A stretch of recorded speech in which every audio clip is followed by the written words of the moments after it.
Welcome to a cold and damp Thursday morning here in Tralee in County Kerry.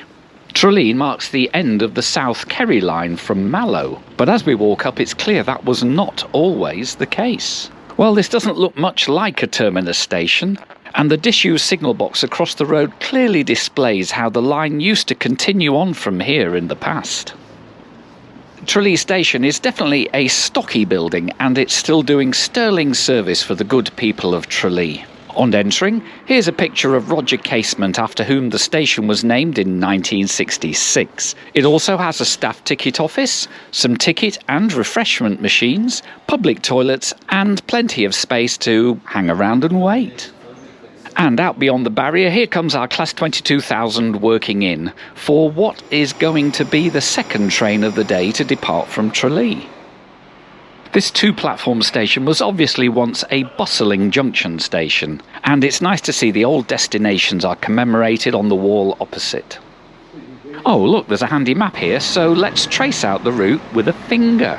It's not quite geographically correct because in fact we'll start off southbound through Faranfore to Killarney. Here the train will have to reverse into the station. Then we can swing east with stops at Rathmore, Mill Street and Bantier before joining the Cork to Dublin main line at Mallow. And this is where on most journeys in a day passengers would have to change, but this 0705 service is the one a day that runs direct to Dublin Euston, so we can all sit tight. And then for my journey there'll be one more stop at Charleville before I'll hop off at Limerick Junction. The first part of the run is scheduled to take 2 hours and 14 minutes to cover the 160 kilometres or 99 miles. Then it's time to change trains for the Waterford service, which will leave Limerick Junction doing a very strange reversing manoeuvre before calling at Tipperary, Care, Clonmel and Carrick-on-Shore, eventually getting into Waterford Plunket, with any luck, at 11:30. This second part will be 89 kilometres or 55 miles long and will take a full 1 hour and 45 minutes. This is most definitely not a main line, it's more like a very long branch line. The train is due to depart in 10 minutes, and so they've opened the gate to let us all get on board this Class 22,000 intercity rail car. Today we're on board a 5-car version of the Irish Rail stalwart. In fact, one of the few units that feature what they call Premier Class. So let's get on here and have a quick look. Well, so-called Premier Class is still 2+2 seating, and everything looks identical seats-wise. I think the only difference is that you get an annoying low-level light, and the airline seats have more space, but that's about it. Still, maybe it's worth it for the peace and quiet. Of course, it's a shame that the servery is now decommissioned. Anyway, down here in standard class, there's lots of space in the airline seating, so I shall settle myself down here. As we pull away, I do note how long the platforms are here at Tralee.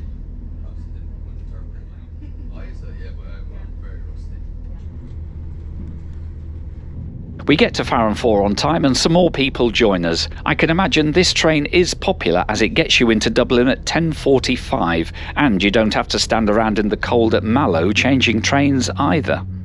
Faranfore is also just 1.4k away from Kerry Airport, which has Ryanair flights to destinations such as Dublin, London, Manchester and Frankfurt. Obviously it's a bit dark outside, but let's make a feature of that and enjoy the sunrise as we head southbound to Killarney. As you can see from this little map, we have to go past Killarney station and then reverse back into the platform. Quite a palaver. Well, we've picked up lots more passengers here as we head out past Tralee Junction to rejoin the South Kerry line to Mallow. After Killarney, inside the coach is noisy with the morning chatter, and outside the sun begins to rise properly. And it's not long now before the Kerry countryside begins to come into full view, and it looks just as lovely as the day before when I rode into Tralee on the battered green bus.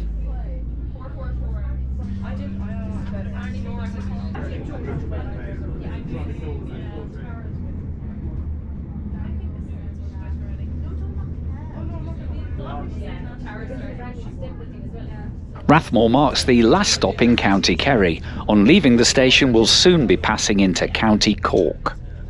Now, the line between Mallow and Killarney opened in 1853, with the route finally being extended to Tralee by 1859.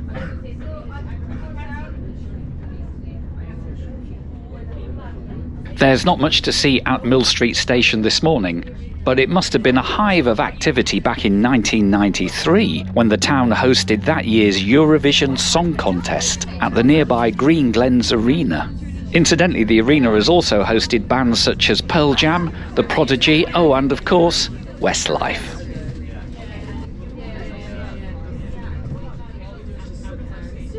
Well, now's the time to speed, kind of speed, across County Cork for our final stop of the South Kerry line at Bantir. Bantir is an erstwhile junction station for trains that used to head out northbound from here to Kanturk and Newmarket. Although that doesn't appear to have ever been a popular route though, as there have been no trains on that line since 1954.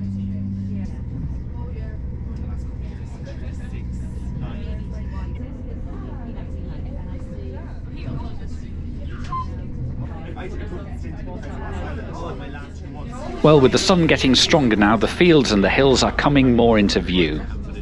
And soon we will swing around to the north as we join the Cork to Dublin main line at Killarney Junction. Then it's a short run over the River Blackwater and into Mallow Station. Waiting for us at Mallow is the 0850 Class 2600 commuter service to Cork. As you'd expect, quite a lot of our passengers make the trip across to pick up that service.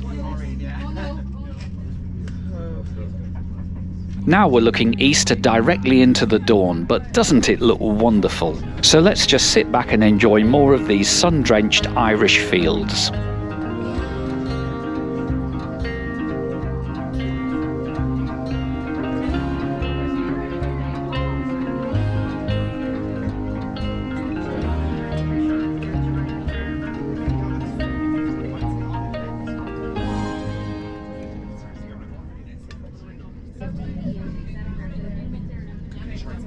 Charleville is yet another junction station that is a junction no more.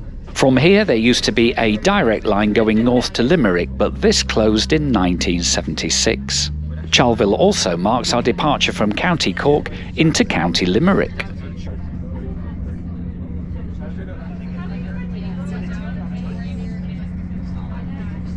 These Class 22,000s are very well suited to the higher speeds and are pretty smooth. It's just a shame they so rarely get the chance outside of a very few lines in Ireland. Well, we were due into Limerick Junction at 09:19, and as I step off the train, the timestamp on the GoPro reads 9:19. And away goes our train to Dublin, whilst I've got to wait about 20 minutes here before my train for Waterford departs. And rolling into the platform straight after our train is the morning direct service from Limerick to Dublin, which has a scheduled reversal here and then follows the Tralee train into Euston. And that leaves one Class 22,000 sitting patiently waiting to form the 0945 for Waterford. So let's jump on and get comfortable. Right, this is the 0945 from Limerick Junction to Waterford. And, well, at the moment at 9:30, 15 minutes before departure, this coach is completely empty. Maybe the local people aren't coming in straight away, and there could be some connecting trains stopping in the next couple of minutes that bring a few more people on. But I suppose this isn't a busy line, so maybe we shouldn't expect it to be too busy. Yeah, a quick look at the train map. I think what's going to happen now is we're going to have to basically drive out to beyond Limerick Junction station, where the train will then reverse and head off down that way for Tipperary, and then eventually on through Clonmel to Waterford. Well, the train from Dublin finally arrives 10 minutes late at 0945, and now we'll have to wait for any connecting passengers. We do pick up a couple of stragglers from the Dublin train, and finally we get away at 0954. That's fine by me, as I have planned quite a long stopover in Waterford anyway. And here we go. We pass the Limerick Junction signal box on our right and progress towards Limerick before coming to a stop. The driver secures the cab and then walks through the train to sit at the other end, and off we go for Waterford, across the flat junction with a great view down the main line to the station. And then we're on our way to the first stop at Tipperary. Arriving at Tipperary. Please mind the gap. Thank you for travelling with Iarnród Éireann. And contrary to the song's lyrics, it is in fact just a short way to Tipperary from Limerick Junction. Indeed, I suspect that many locals from Tipperary use Limerick Junction as the local park and ride for trains up and down between Cork and Dublin. This station only gets 2 trains in each direction every day. You know, I think we're going to be in for a treat as we ride along this little used line.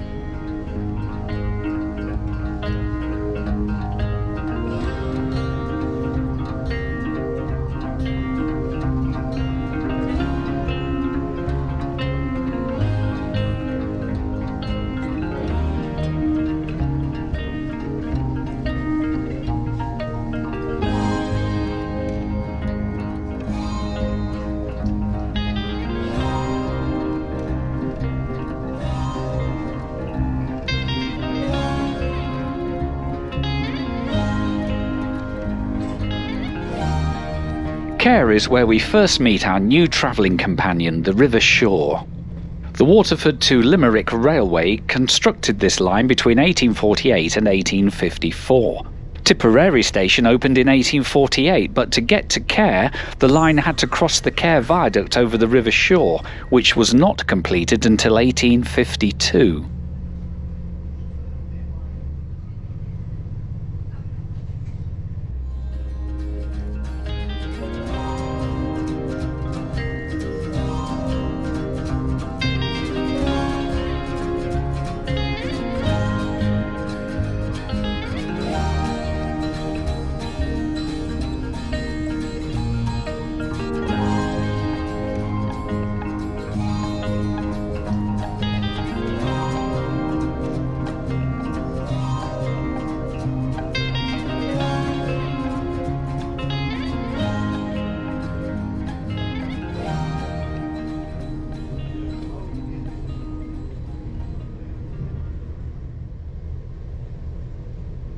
Just like so many Irish stations, Clonmel looks really solidly stone-built. Maybe it should be converted to apartments or even holiday accommodation. I'd happily stay there. And as we leave Clonmel, the river below us forms the border between County Tipperary and County Waterford. The line stays resolutely to the north in County Tipperary.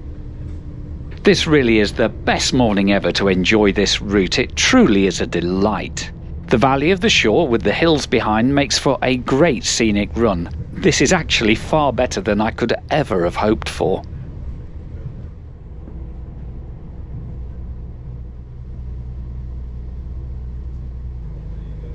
There is certainly plenty of time to enjoy the view, as the speed restrictions on the line really do limit progress. Mind you, I don't mind. This is why I do these trips. This journey has been hugely uplifting. How can you not enjoy watching this lovely countryside roll past the train window?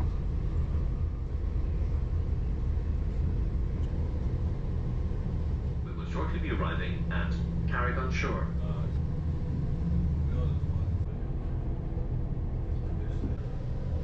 At Carrick-on-Shore there are loads of weeds here, where no doubt there used to be more platforms and sidings. However, the station does feature a palm tree. That was not something I'd expected to see today on my ride on the railway.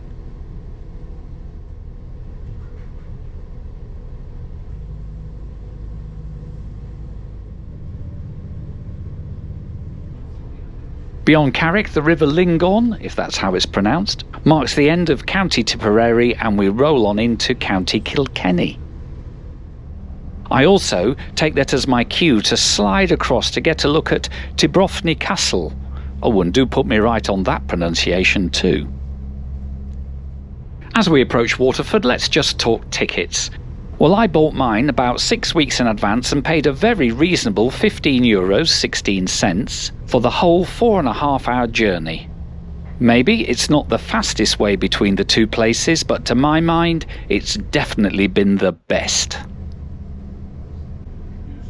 We're over another river, Blackwater, and the line almost joins the line coming down from Kilkenny. As you can see, they stay resolutely apart for quite some distance. But eventually the tracks now follow the north bank of the river.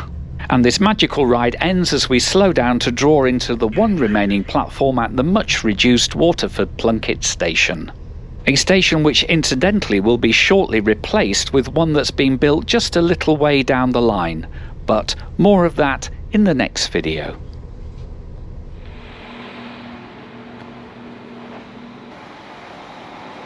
As I leave, I pay my respects to the rotting and yet wonderful overhead signal box at Waterford.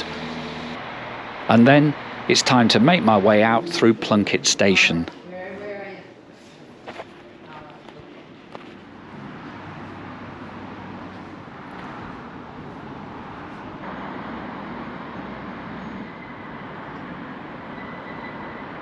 So we made it to Waterford Plunket, with a nice picture of Joseph Plunkett there, one of the leaders of the Easter Rising, on the wall. I must admit I was a little nervous this morning when I set off, thinking, shouldn't really have picked a 7 o'clock departure because it's dark and then you won't get to see as much. But as it turned out, the sun came out, and what a glorious day it is in the southern part of Ireland here. And I hope you enjoyed crossing right across through Limerick, or Limerick Junction at least, and across here to Waterford. I'm going to go off now and get myself a late breakfast, and it is very late, it's 11:45, and then I'll be heading off out towards Rosslare. But guess what? That, as they say, is another story. So I'm going to leave you here at Waterford Plunket and just say thank you so much for watching, and yeah, do catch me again when I'm travelling around Ireland or other parts of Europe. And yeah, I'll see you again soon. And if you have enjoyed this video, you can check out my other Irish adventures all in this playlist.